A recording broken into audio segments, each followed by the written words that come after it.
Alors là, je ne sais pas s'il y a eu des études qui ont été menées là-dessus, donc je vais te répondre d'une façon empirique. Si tu construis du muscle en dessous de tes seins, oui, nécessairement, il va y avoir un effet du type où eh bien, tu vas avoir légèrement plus pas de poitrine, mais on va dire ça va être légèrement plus en avant. Maintenant, est-ce que d'un point de vue visuel, ça va changer quelque chose? Je ne pense pas, parce que même des pecs euh, très développés chez des gens qui prennent des stéroïdes anabolisants, bon, bah, en épaisseur, un pec, ça prend pas une taille de soutien-gorge, quoi. Enfin, peut-être chez Ronnie Coleman, tu vois, ça doit prendre, mais ça prend plus en largeur, on va dire, qu'en épaisseur. Donc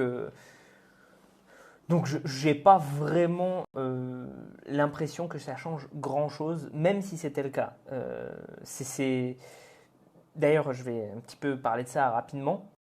Le seul exercice que je connaisse qui aide véritablement à faire en sorte que la poitrine soit plus esthétique, c'est de faire ça. Je sais, c'est pas très esthétique, mais en fait, ça fait travailler le possi du cou qui va un petit peu remonter le haut, on va dire, des tissus mammaires. Je ne sais pas trop si c'est le terme, mais en tout cas, ça va un peu remonter, raffermir, entre guillemets. Voilà. Oui, il existe, oui, il y a des différences avec l'entraînement masculin. Enfin, plus exactement, on remarque qu'il y a des choses qui changent en termes d'un tas de choses. Au niveau hormonal, déjà, eh bien, les cycles menstruels font qu'il y a des oxydations différentes de différents substrats qui peuvent donner, en fait, je reste volontairement évasif parce qu'il y a toute une vidéo qui est consacrée à ça, d'une 35 minutes à peu près, qui va sortir dans l'espace membre, mais juste pour dire que oui, il y a, puis ça mériterait vraiment des très longues stories, donc c'est pour ça aussi que j'ai courte, mais oui, il y a des différences en fait. Et du coup, eh bien, on pourra avoir des entraînements qui semblent être plus adaptés à l'une ou l'autre phase folliculaire ou lutéale. Et au-delà de ça, il y a simplement le fait que, eh bien, par exemple, les femmes sont moins musclées du haut du corps et ont moins de potentiel de développement du haut du corps que les hommes. Bon, bah ça, il faut le prendre en compte dans l'entraînement aussi. Mathias Soulol en a très bien parlé dans sa formation sur tout ce qui va être la fatigue, mais en gros, eh bien, c'est de l'extrapolation. Ça, c'est vraiment beaucoup d'extrapolation. Je me souviens plus exactement, mais il me semble que c'est dans des conditions en fait très spécifiques, genre isométriques ou quoi que ce soit, et qu'en réalité, euh, il y a assez peu de différence quand on est dans des conditions dynamiques telles qu'une séance de musculation. Maintenant, on pourrait se dire que comme les femmes ont des muscles moins gros de façon générale, eh bien, elles ont tendance à moins se fatiguer et donc peut-être pouvoir faire plus de séances d'entraînement au total.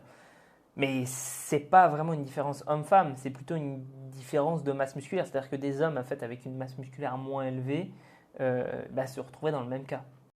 Non, en revanche, c'est moins de facilité à prendre dans le haut du corps grâce à moins de testostérone puisque les muscles qui ont les meilleurs récepteurs androgènes sont dans le haut du corps. Je ne vais pas te mentir, je ne sais pas ce qu'est l'aménorrhée hypothalamique, mais je sais ce que c'est l'aménorrhée. L'aménorrhée, c'est la perte de règles. Et une des choses qui fonctionne le mieux dans la littérature pour remédier à ça, c'est augmenter son total calorique. Alors là, je n'ai pas de données spécifiques pour les femmes, mais je sais qu'une perte de poids trop rapide va avoir tendance à laisser effectivement des morceaux de peau plus lâches et que souvent ça mène à la chirurgie.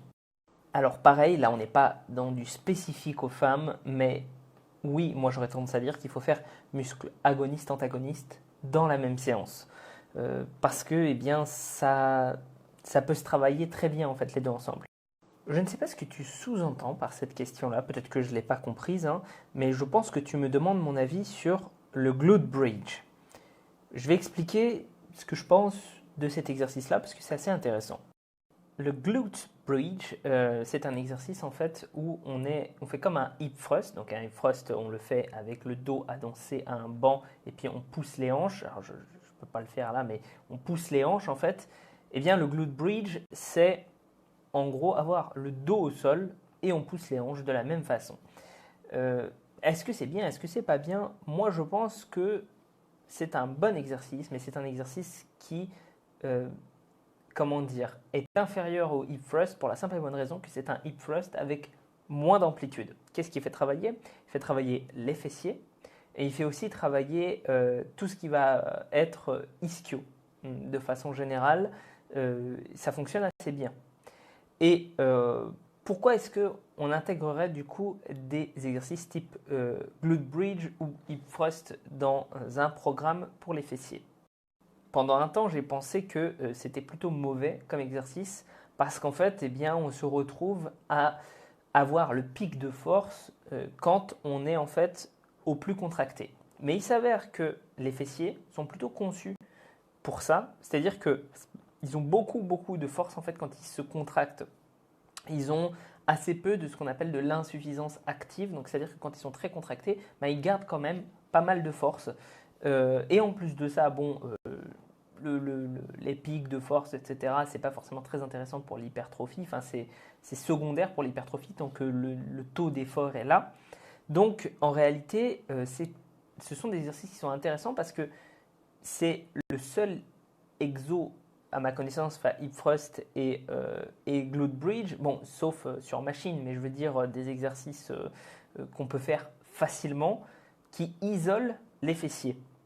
Alors, j'ai bien dit auparavant que ça isole pas vraiment les fessiers, c'est-à-dire qu'il y a aussi des ischios, mais je veux dire par là qu'ils isolent le plus les fessiers.